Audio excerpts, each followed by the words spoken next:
and his name was Wilhelm Tell, or William Tell. Now, William Tell's existence still remains unproven. So in this interpretation, I'll be telling you what we know, or think we know, about the legendary archer, taken from plays, stories, and music that's based on the time.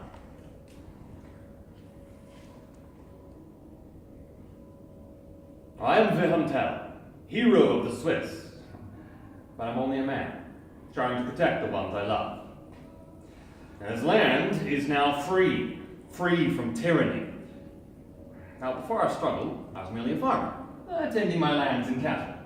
I used my crossbow to feed my family, hunting the wild and beautiful game in this country.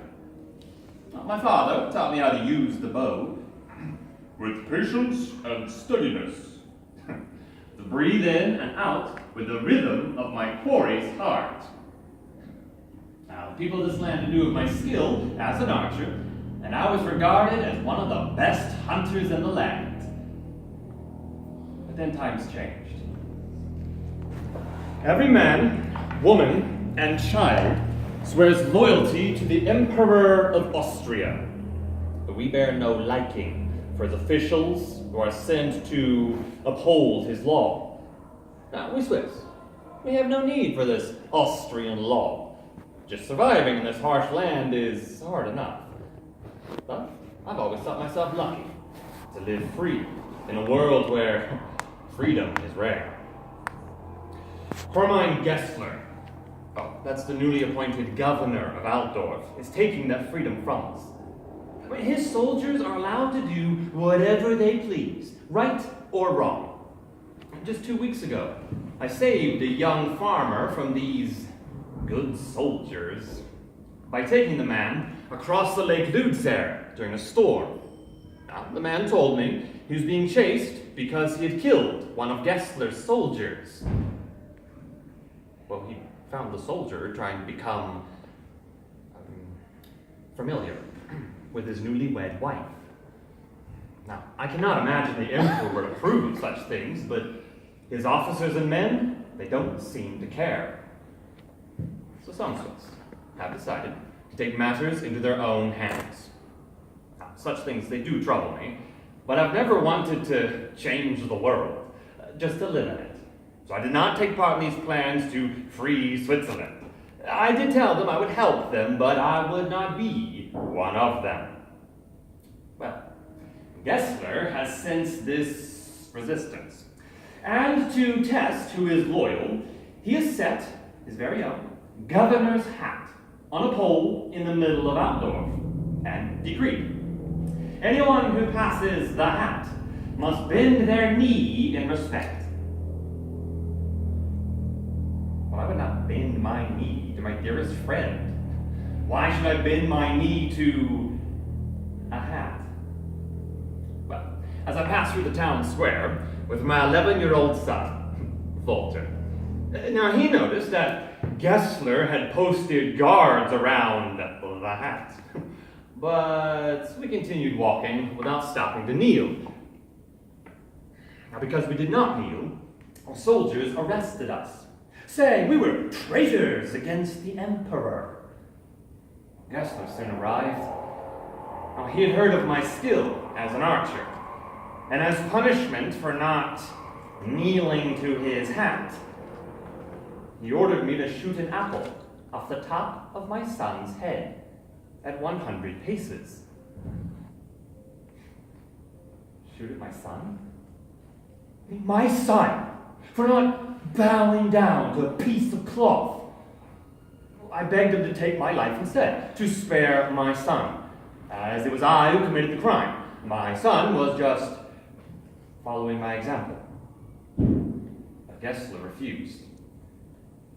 So reluctantly, I took 2 bolts from a quiver, hiding the first inside my tunic. Now, if I missed, if I hit my son, this other would find its target deep in Gessler's black heart. Well, I spanned my bow, loaded the bolt, and aimed at the little red dot atop my son's head. It looked so far away, Walter kept looking at me, with those no fear in his eyes. Seeing him standing there, proud and unafraid, it gave me strength. So I steadied my aim and slowly pressed the trigger of my bow. Now my bolt sped towards my son. Time seemed to freeze. Then the bolt cut through the apple, the two halves falling at my dear son's feet. Well, Gessler freed my son, but one of his soldiers noticed the other bolt that I tried to hide inside my tunic. Now, when Gessler found out the reason for its existence, he was enraged. Ordered me bound, put on his boat, and taken to his castle of Kusnacht, which is across the same lake that I saved that young farmer. Well, there was a storm brewing, one of the worst that I'd ever seen. Now, I warned Gessler from where they had bound me to the rail of his boat to turn back, but he would not listen, and he continued on his course. Well, soon the waves began to crash against the small boat's sides, which caused it to shudder violently. Well, Gessler's man panicked, and he was frozen with fear. Luckily, one of the soldiers had heard that I was a good sailor, that I had gone across this lake before. So, out of desperation, they cut my bonds and thrust the tiller into my hands. I immediately set the ship towards the rocky shore.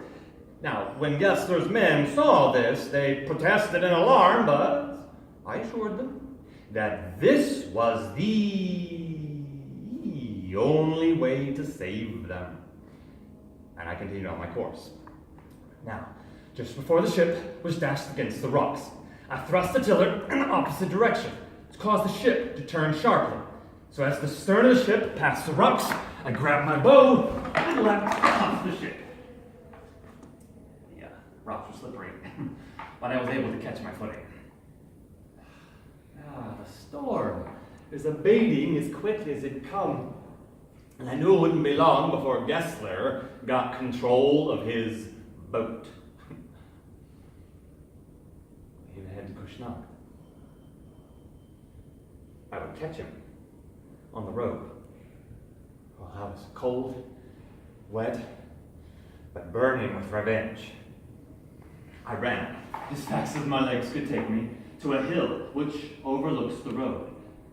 Now, the road itself, it was hemmed in by trees, which made it very easy to find a spot to hide and to wait for what was now my quarry. As I sat there, wet and shivering with cold, I thought of the injustices that I'd undergone. And I thought of my son, and what he had to go through because of me. And I remembered how we as the Swiss had gone through so much at the hands of these Austrians. Well, it would not be long before all things be rectified. I didn't have to wait long. Gessler came into view, riding a horse at the head of a column of guards. His fat, greasy bulk being bounced around like a bowl of lard. I took a bolt from my quiver, slowed my breathing. I began to breathe with Gessler. Now his breath was quick, shallow, labored, like that of a swine. He came into my range, and I fired. My bolt cut through his tunic, cutting deep into his heart. He stiffened in the saddle, his eyes growing wild, and slowly slipped down and into the mud like a pig. I turned and ran before the guards had time to know where the bolt had come from. I knew no man could survive that shot. Gessler would never harm my loved ones again. Or anyone else, for that matter. So here I am, the hunter, a hero to some. But I will tell you this, I will never use my bow again. On man or beast.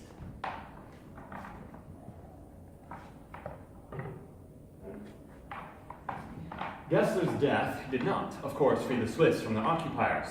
In the early 1300s, Swiss troops defeated the Habsburg army at the Battle of Morgarten, winning them a level of independence. Now the Swiss, they fought long and hard to keep their independence, and they were known for their skill and bravery in battle by both friend and foe alike.